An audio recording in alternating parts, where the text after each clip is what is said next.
നിലവിൽ അത്തരത്തിൽ കാലാവസ്ഥാ മുന്നറിയിപ്പുകളില്ല. ഇന്ന് പൊതുവെ മഴ കുറവായിരുന്നു. ഈ പ്രദേശത്ത് മുണ്ടക്കൈ ചുരൽമല മേഖലയിൽ ചെറിയ രീതിയിൽ മഴയുണ്ടായിരുന്നു. രാവിലെയൊക്കെ അത്യാവശ്യം നല്ല മഴയുണ്ടായിരുന്നു. പക്ഷേ വയനാടിൻ്റെ മറ്റു ഭാഗങ്ങളിൽ മഴ കുറഞ്ഞിട്ടുണ്ട് എന്നുള്ളതാണ് ഒരു ആശ്വാസം. പക്ഷേ വെള്ളം കയറിയ പല സ്ഥലങ്ങളിലും വെള്ളക്കെട്ടുണ്ട്. മാത്രമല്ല ഈ മുണ്ടക്കൈ മേഖലയിലേക്ക് കാലാവസ്ഥ വളരെ പെട്ടെന്ന് മാറി മറിയുന്ന ഒരു പ്രദേശമാണ്. അവിടെ പെട്ടെന്ന് മഴ വരും, അത് മാറും. ശക്തമായ മഴയും പെട്ടെന്നായിരിക്കും സംഭവിക്കുക. മാത്രമല്ല മലനിരകളിൽ മഴ പെയ്താൽ ഈ മലവെള്ളപ്പാച്ചിൽ പോലെ ഈ പുഴയിൽ വലിയ രീതിയിൽ വെള്ളം ഉയരും. അത്തരത്തിലുള്ള പ്രശ്നങ്ങളൊക്കെ അവിടെയുണ്ട്. പക്ഷേ ഇന്ന് വൈകുന്നേരത്തെ ആ ഒരു കോടമഞ്ഞ് ഒഴികെ ഇന്ന് കാലാവസ്ഥ വലിയ രീതിയിൽ തെരച്ചിലിനെ ബാധിച്ചില്ല. രാവിലെയൊക്കെ മഴയുണ്ടായിരുന്നെങ്കിൽ കൂടി നമുക്ക് ഉച്ചവരെയൊക്കെ ഒരു ഗ്യാപ്പ് ഉണ്ടായിരുന്നു. വൈകിട്ട് ആ കോട ഇറങ്ങിയതാണ് ഒരു വിസിബിലിറ്റി പ്രശ്നമൊക്കെ ആ സമയത്താണ് ഉണ്ടായിരുന്നത്. മറ്റ് പ്രശ്നങ്ങളൊന്നും കാലാവസ്ഥയുമായി ബന്ധപ്പെട്ട് ഉണ്ടായിട്ടില്ല. നാളെയും തെരച്ചിലിന് അനുകൂലമായ ഒരു സാഹചര്യം ഉണ്ടാകുമെന്ന് തന്നെയാണ് പ്രതീക്ഷിക്കുന്നത്.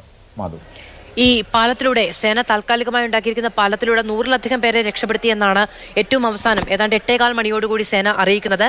ഇത്രയും ആളുകൾ മാത്രമേ അവിടെ കുടുങ്ങിയിട്ടുള്ളൂ എന്ന് നമുക്ക് വിചാരിക്കാൻ കഴിയില്ല കമൽ.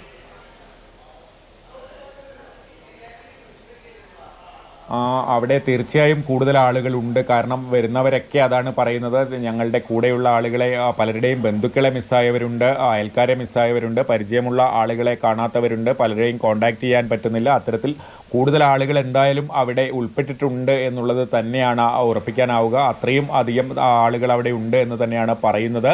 മാത്രമല്ല നേരത്തെ പറഞ്ഞതുപോലെ തന്നെ ഈ റിസോർട്ടുകളിൽ വന്ന അതിഥികളുണ്ട്, എസ്റ്റേറ്റ് പാടികളിലെ ഇതര സംസ്ഥാന തൊഴിലാളികൾ ഉൾപ്പെടെയുള്ളവരുണ്ട്. അത്തരത്തിൽ ഇനിയും ഇപ്പോൾ പുറത്തേക്ക് വരാതെ ബാക്കിയുള്ള ആളുകളെ ഇനിയും അവിടെ തിരയേണ്ടതുണ്ട്. മാധു, ശരി, കമലാണ് വിവരങ്ങൾ നൽകിക്കൊണ്ടിരിക്കുന്നത്. വലിയ തോതിലുള്ള രക്ഷാപ്രവർത്തന ദൗത്യമാണ് അവിടെ നടക്കുന്നത്. പോലീസും സേനാംഗങ്ങളും ഫയർഫോഴ്സും NDRF-ഉം എല്ലാവരും മറ്റ് സംസ്ഥാനങ്ങളിൽ നിന്നുള്ള പ്രത്യേക ദൗത്യ സംഘം അടക്കം എല്ലാം കേന്ദ്രീകരിച്ചുകൊണ്ടാണ് വയനാട്ടിലെ രക്ഷാപ്രവർത്തനം നടക്കുന്നത്. ചികിത്സയിൽ ഏറ്റവും കൂടുതൽ ഗുരുതരമായി പരിക്കേറ്റ ചികിത്സയിലുള്ളവർക്ക് രക്തം നൽകാൻ ഉള്ള ആവശ്യമടക്കം നമ്മളെല്ലാവരും മുന്നോട്ട് വെക്കുന്നുണ്ടായിരുന്നു.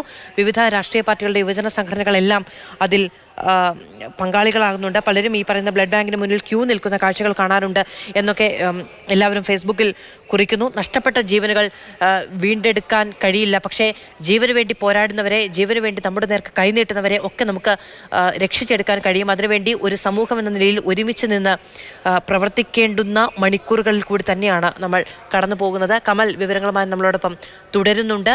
കമൽ, ഇന്നത്തെ ഒരു ദിവസം നീണ്ട, അതായത് നമ്മൾ തുടക്കത്തിൽ പറഞ്ഞു ഒരു ഉരുൾപൊട്ടലുണ്ടായി എന്നുള്ളൊരു വാർത്ത നമ്മളെ തേടിയെത്തുന്ന നിമിഷം മുതൽ ഇതുവരെ അക്ഷീണമായ പ്രയത്നം നടത്തുകയാണ് അവിടെയുള്ള വയനാട്ടിലുള്ള ജനങ്ങൾ എല്ലാവരും ചേർന്ന്. നമുക്കറിയാം സൈന്യം വൈകുന്നേരത്തോടു കൂടി മാത്രമാണ് എത്തിയത്. NDRF-ന്റെ സംഘങ്ങൾ 1-2 സംഘങ്ങളാണ് ആദ്യഘട്ടത്തിൽ ഉണ്ടായിരുന്നത്. അപ്പോഴെല്ലാം കൈമേയ് മറന്ന് പ്രവർത്തിക്കാൻ വയനാട്ടിലെ ജനങ്ങൾ കൂടി തയ്യാറായി. കമൽ, മാധു, ജനങ്ങൾ അങ്ങോട്ട് ഒഴുകിയെത്തിയായിരുന്നു. സന്നദ്ധ പ്രവർത്തകർ ഒരുപാടുണ്ടായിരുന്നു. ഈ ചൂരൽമലയിലെ തെരച്ചിലൊക്കെ ഈ സന്നദ്ധ പ്രവർത്തകരാണ് മുന്നിട്ട് ഇറങ്ങിയത്. നിരവധി ആംബുലൻസുകൾ അങ്ങോട്ട് എത്തിയിരുന്നു. എല്ലാവരും സേവന സന്നദ്ധരായി. ജില്ലയിലെ പൊതുപ്രവർത്തകർ, ജനപ്രതിനിധികളായവരും അല്ലാത്ത രാഷ്ട്രീയ നേതാക്കളും മുൻ ജനപ്രതിനിധികളും എന്ന് വേണ്ട രാവിലെ തന്നെ പുലർച്ചെ നമ്മൾ എത്തുമ്പോഴേക്ക് തന്നെ ഇത്തരത്തിൽ പൊതുപ്രവർത്തകരൊക്കെ അവിടേക്ക് എത്തിയിരുന്നു.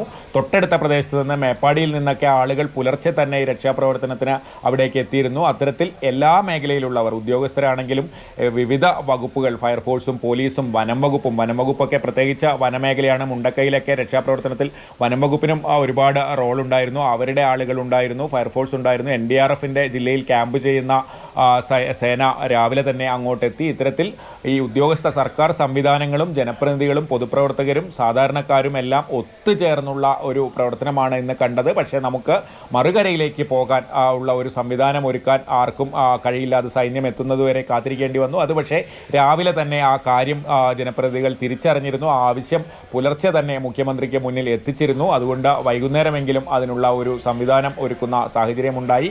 മുണ്ടക്കൈയിലേക്കുള്ള വഴി തുറന്നതോടെയാണ് കാര്യങ്ങൾ കൂടുതൽ സുഗമമായത്.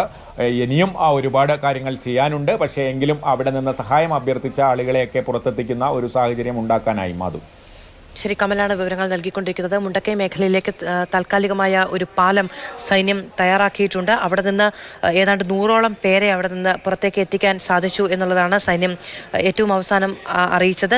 കൈക്കുഞ്ഞുങ്ങളെ അടക്കം സേനാംഗങ്ങൾ എടുത്തുകൊണ്ടുവരുന്ന ദൃശ്യങ്ങളൊക്കെ നമ്മൾ കണ്ടതാണ്. സുരക്ഷിതമായി അവരെ ജീവിതത്തിലേക്ക് തിരികെ കൊണ്ടുവരാൻ സൈന്യം എടുക്കുന്ന പ്രയത്നം നമ്മൾ എടുത്തു പറയേണ്ടതാണ്. സമീപകാലത്ത് കേരളം കണ്ട ഏറ്റവും വലിയ ദുരന്തത്തിന് നമ്മൾ സാക്ഷികളാവുകയാണ്, പകച്ചു നിൽക്കുകയാണ്. വയനാടും കേരളവും ഒന്നാകെ 100 കണക്കിന് വീടുകളാണ് ചൂരൽമലയിൽ മാത്രം പ്രകൃതിയുടെ ഈ സംഹാര താണ്ഡവത്തിൽ ഇല്ലാതായി പോയത്. എല്ലാവർക്കും പറയാൻ, ദൃക്സാക്ഷികളായവർക്ക് എല്ലാവർക്കും പറയാൻ അത്തരത്തിൽ ഭീതിതമായ പല കാര്യങ്ങളുണ്ട്.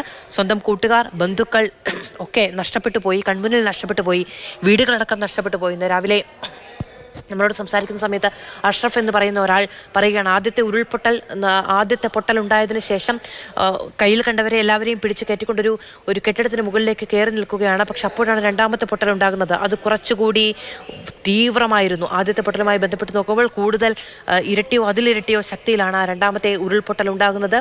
അതിൻ്റെ ഉരുൾജലം വന്ന് കല്ലും മണ്ണും ചെളിയും വലിയ മരങ്ങളും കടപുടക്കി എത്തുന്ന ഉരുൾജലം കടന്നു പോകുന്നത് വലിയ വീടുകളെ തന്നെ എടുത്തുകൊണ്ടാണ് എന്ന് പറയുകയാണ്. അതൊക്കെ കണ്ടു നിൽക്കേണ്ടി വന്ന ആഘാതത്തിലാണ് അദ്ദേഹം സംസാരിച്ചു കൊണ്ടിരുന്നത്. മണ്ണിനിടയിൽ എത്ര ജീവനുകളെന്നോ എത്ര പേർ രക്ഷപ്പെട്ടുവെന്നോ ആർക്കും നിശ്ചയമില്ല എന്നതാണ് യാഥാർത്ഥ്യം. ഏതു വഴിക്ക് പോയാലാണ് ഒരാളെങ്കിലും രക്ഷിക്കാനാവുക എന്ന സാധ്യത തേടിയാണ് ഓരോ രക്ഷാപ്രവർത്തകരും മുന്നോട്ട് പോയത്. ബന്ധുക്കൾ ജീവനോടെയുണ്ടോ എന്നറിയാതെ മനുഷ്യർ ഓരോരുത്തരും തീ തിന്നുന്ന സാഹചര്യമാണുള്ളത്. എവിടെയാണ് എന്ന് അറിയാതെ എത്തി നിൽക്കുന്ന അന്വേഷണങ്ങളാണ് ചുറ്റുമുള്ളത്. അതിനിടയിൽ അവർക്ക് ആവശ്യമുള്ള എല്ലാ സഹായങ്ങളും നമ്മൾ എത്തിക്കേണ്ടതുണ്ട് എന്ന് പറയുന്നു. രാവിലെ ഒരു വീട്ടമ്മ നിലവിളിക്കുന്നത് നമ്മൾ കേട്ടു. ആരെങ്കിലും ഒന്ന് ഓടി വരണം, ഞങ്ങളെ രക്ഷിക്കണം, ശ്വാസം കിട്ടുന്നില്ല, മണ്ണിനടിയിലാണ് എന്ന് പറഞ്ഞുകൊണ്ട് അവർ നിലവിളിക്കുന്നുണ്ടായിരുന്നു. അവിടേക്കൊക്കെ എത്തിച്ചേരാൻ രക്ഷാപ്രവർത്തകരുടെ സംഘം വലിയ പ്രയത്നം നടത്തുന്നുണ്ടായിരുന്നു.